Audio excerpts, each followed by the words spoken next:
This is Dr. Andrew Morse, bringing you Community Hospital's Surgical Weight Loss Program seminar. The purpose of this is just to introduce you to weight loss surgery, to kind of get the ball rolling, and this establishes sort of the game plan moving forward as we begin the journey towards weight loss surgery and beyond. A little bit about myself. I was born in Portland, Oregon, raised in San Diego. I did my undergrad at Brigham Young University. I did serve a 2-year church mission in Chile, so I'm fluent in Spanish. I went to medical school in Kansas City at Kansas City University of Medicine and Biosciences, College of Osteopathic Medicine, and very much enjoyed my time there.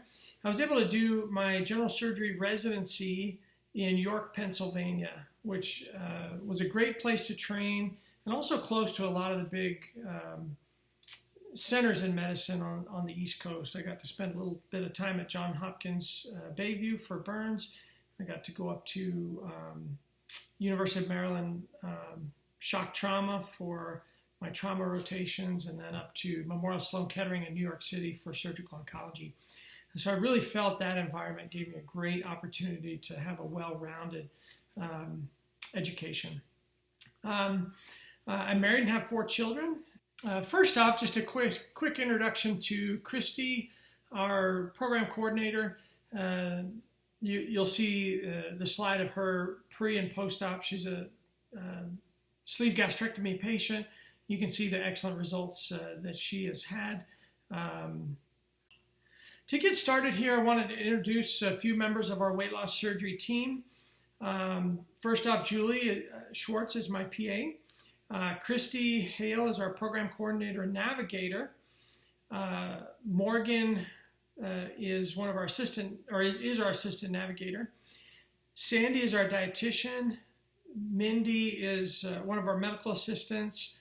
John Gustafson is our psychologist, and Nancy is another one of our dietitians. Michelle Jean-Jacques is our data analyst, the numbers cruncher. So when we got into weight loss surgery, we wanted to make sure to do it right. We assembled a whole team of people, as you've seen, and those are just a few members of our team, but we've assembled a whole team of people to help make sure our patients have the best chance of being successful for the long term. Our program includes education, behavior modification, dietary guidance, and physical fitness. I am one of those parents who will shamelessly interject pictures of their children and family throughout the presentation. This is our dog, Douglas. He is an Australian Shepherd and full of energy and loves to go fishing with us. Our philosophy when it comes to weight loss surgery, we understand that weight loss surgery is a great tool to get the weight off and keep it off. It's not a magic bullet. It does take effort on the part of the patient. We want our patients to have all of the other tools to help them be successful. We want our patients to have realistic expectations. I always say it's not our job to make supermodels out of everyone. We want people to live happier and healthier lives. We want to make sure our patients are good candidates for the surgery, that they've done those things which will help them be successful in surgery. We want our patients to agree to be active participants in their care, to follow the rules for long-term success. And our patients are certainly our heroes in the process, not us. We're here to help them and support them for the long term. What is obesity? Well, the National Institutes of Health identified obesity as a chronic life-threatening disease where excess body fat results in many serious health problems. There are at least 30 different health problems related to obesity. It is not a lifestyle choice like skinny people think. No one chooses to be obese. On this graph, you'll see that obesity is increasing in America. If you look at the graph in 1991, the heaviest states in the nation ranged from 15 to 19% obesity, and there were only a few. Fast forward to 2010, and there are several states, particularly in the South, with obesity rates greater than 30%. Fast forward one more time to 2017, and they've changed the color scheme altogether, and they've had to create a greater than 35% obesity rate, which was unheard of before. You can see much of the nation has obesity rates of greater than 30%, with Colorado still being the thinnest state in the nation at just over 20%. The other holdouts staying in that 20 to 25% range are Hawaii and Washington, D.C. I think most of you would agree that it's kind of unusual that Washington, D.C. would be in the lower weight category, as we kind of think most of them are full of it. This is my youngest son after his fourth Super Bowl win for the Redlands Chargers. So when we talk about obesity, we talk about in terms of a body mass index. That's a fancy calculation that's done for us, and it's not perfect. It doesn't take into effect muscle mass or bone structure or anything like that. I think a lot of the premier running backs in the NFL would probably be considered obese if you look purely at their BMI. But basically, it is what the insurance companies use, so it's what we have to use. When you look at this graph, you'll find height on one axis, follow that across to weight, and then from there you go straight to the top of the graph and you'll find an estimate of your BMI. So height across to weight, straight up to the top, and the BMIs are all listed across the top. Even though BMI is not perfect, we do know that in general, as a patient's BMI goes up, their risk of mortality or death goes up as well. This is a picture of my daughter after climbing Gray's Peak, one of 2 14ers she climbed on that trip.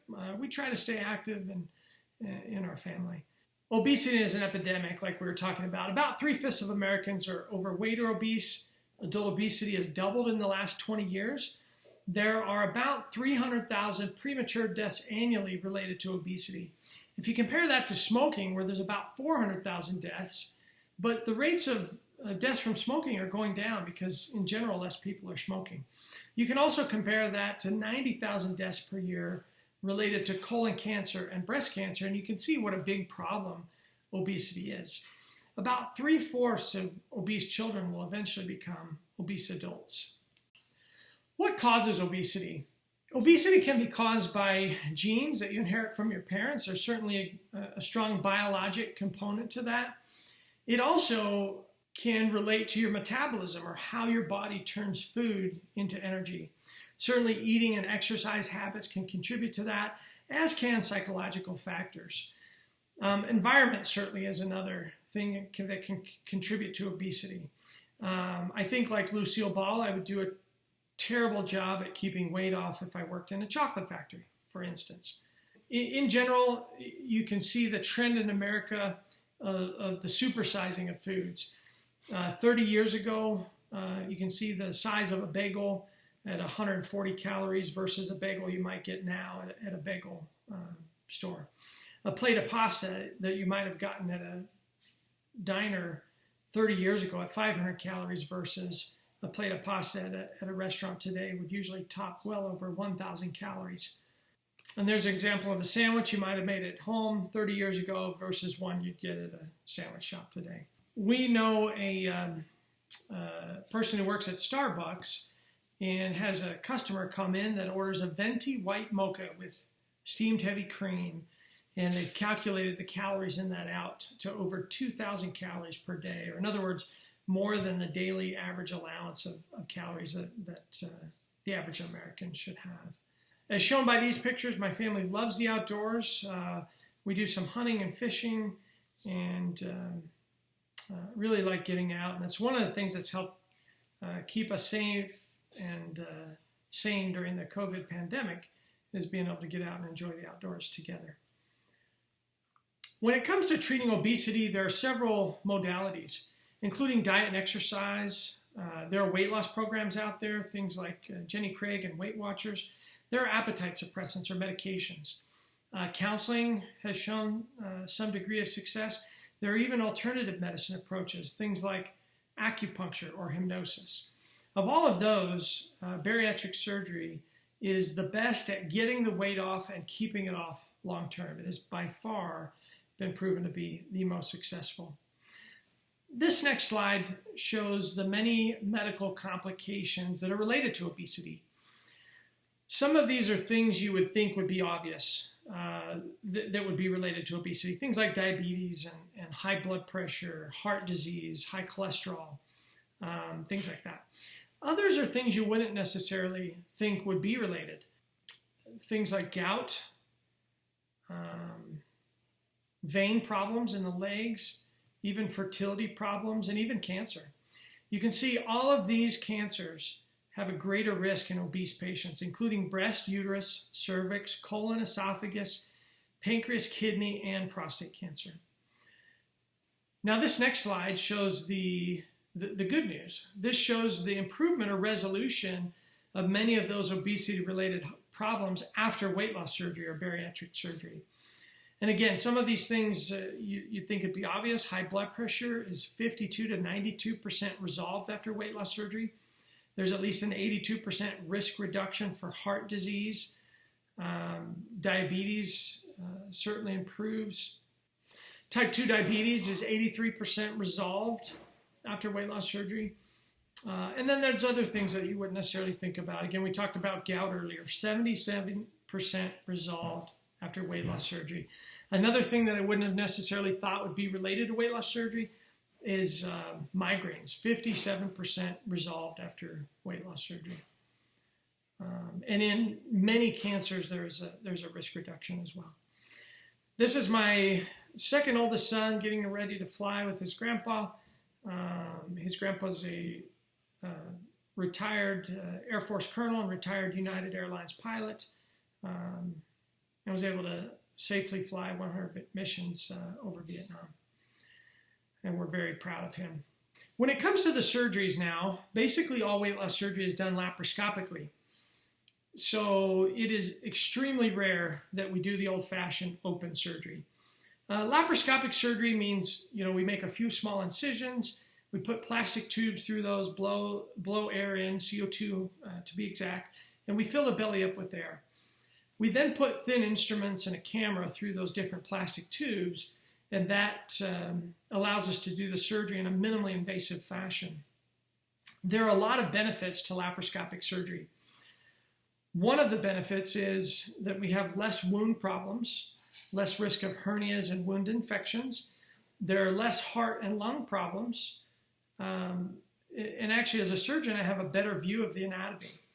I'm looking at something relatively small blown up to 2 or 3 times its normal size on a giant flat screen high definition monitor. So it can very much be helpful in seeing during surgery as well. So we'll talk about 3 basic weight loss surgeries. The first is the gastric band, and I mentioned this for basically historical context. We aren't doing the gastric band right now. Another name for the gastric band is the lap band. It is how I got started in weight loss surgery, but since the sleeve has come along and been shown to be safe and effective in general with better results than the band, we've actually stopped doing the band. One of the problems with the band is, unfortunately, despite a great job in surgery, eventually many patients would develop a situation where the band would slip up or down and would no longer work correctly, or the band actually had the chance to erode through the wall of the stomach, creating a perforated ulcer. Luckily, that last complication is quite rare. We would also have to adjust the bands frequently, which was often very difficult for patients having to come back to the office frequently for band adjustments, especially those that lived out of town. It became quite cumbersome to many patients and became a disadvantage. So the next surgery I want to talk about is sleeve gastrectomy. This is the most popular weight loss surgery in the U.S. It accounts for about 60 to 75% of the weight loss surgeries done currently in the U.S. With the sleeve gastrectomy, we staple up through the stomach and remove 2/3 of the stomach. That leaves about 1/3 of the stomach left, or roughly the size of a medium to large banana. That limits the amount of food that patients can eat, but it also removes the part of the stomach that produces ghrelin, which is the hunger hormone.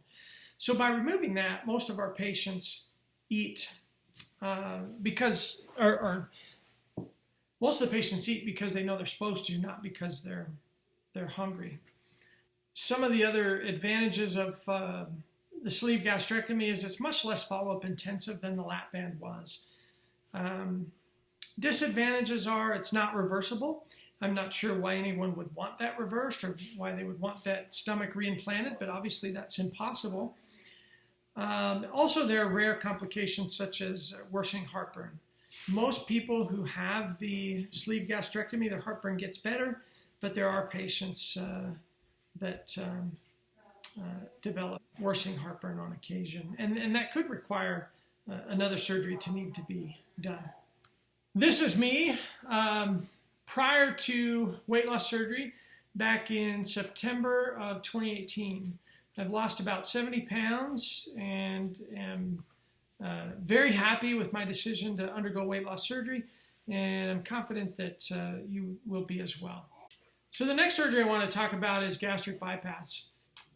The gastric bypass has been the surgery that's been around the longest. It involves rerouting the small intestine and creating a little pouch of the upper part of the stomach. So basically we staple through. Oh, someone's at the door. Just a second, I'll be right back.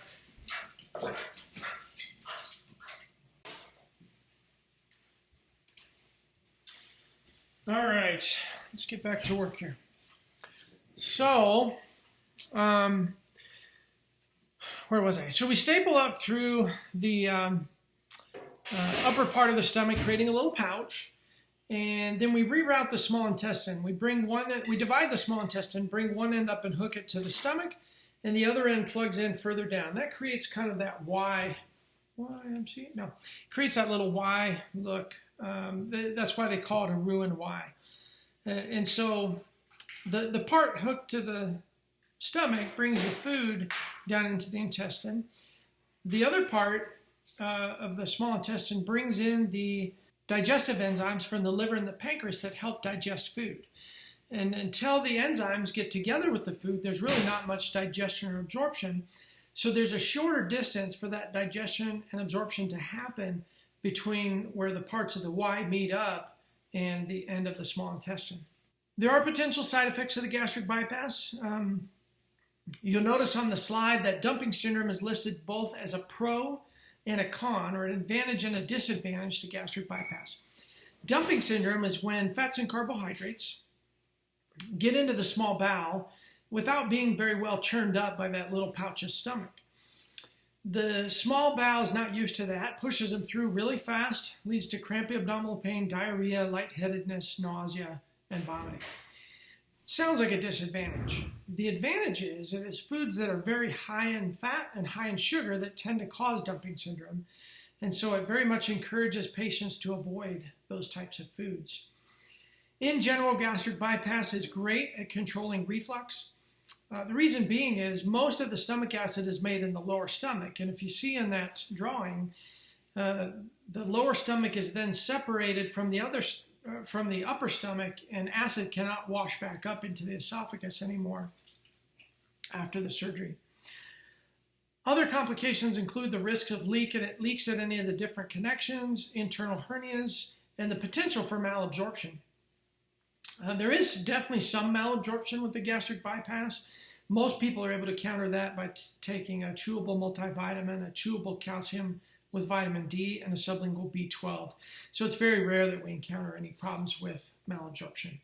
So in general, these surgeries are very safe.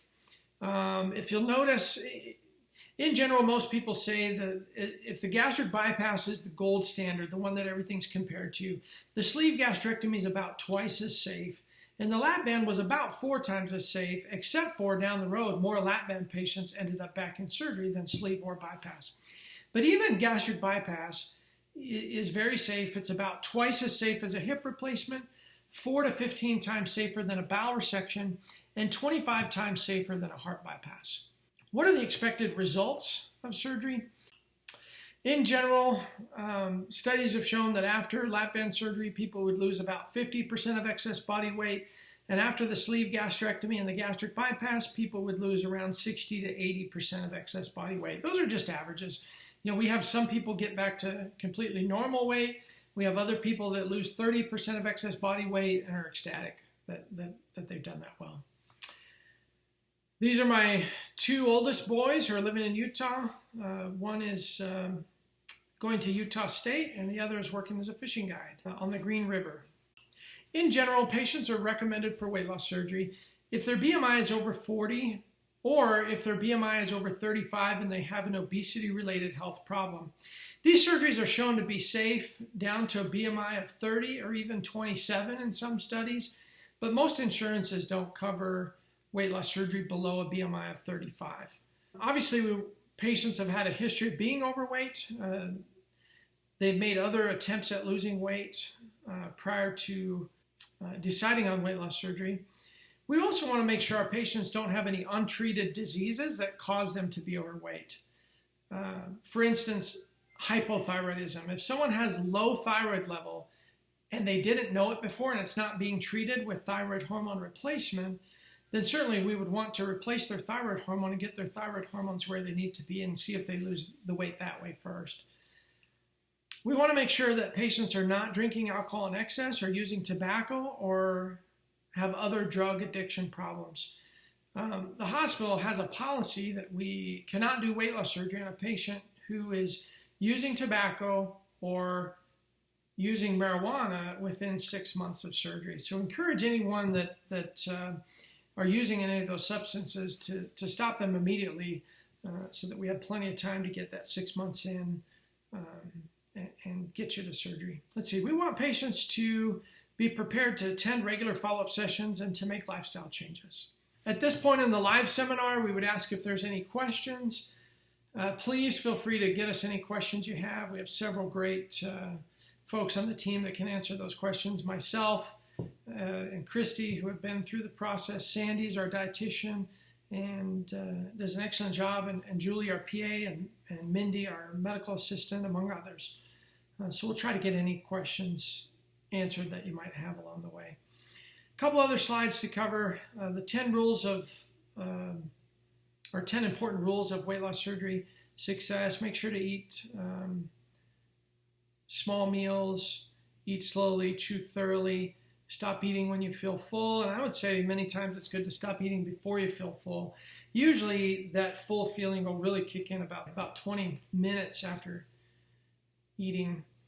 And if you eat until you're full, you'll probably find yourself feeling overfull 20 minutes later.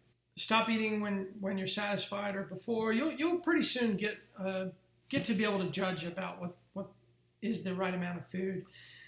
Try not to drink while you're eating. Attend follow-up appointments. Make sure you're getting at least 64 ounces of low-calorie, non-carbonated liquids every day. Make sure you're getting at least 60 to 80 grams of protein a day. Follow your nutrition guide. Try to get 30 minutes of exercise each day, or at least on average. And then attend the support group. Support group is not required, but it is a great group of folks and is a great way to help along the journey. Well, the next steps, Christy will work on insurance verification, and we'll find out what your insurance requires in order to get to surgery, kind of the hoops that the insurance company makes you jump through to be able to get to surgery. We'll then contact you and go over that. We'll get you a consult with the surgeon. We'll then arrange the team visits. Everyone has to meet with nutrition, psychology, and sometimes exercise physiology prior to surgery. We'll do some pre-op education, make sure you're ready for surgery, and then get you to surgery. There are some insurances that don't cover it, and for those there are cash pay options. And Christy can talk to you more about that in general or with specifics. There are some appointments along the way that may not be covered, things like nutrition visits and psychology visits. Some insurances cover those and some don't. So we'll try to keep you informed of that, but it varies so widely between insurances. If you have any questions, feel free to call our weight loss surgery office at 970-242-9123. And that's it. Thank you very much for your time, and we look forward to working with you and helping you to live a healthy and happier life. Be safe, and we'll see you soon. Thanks. Bye.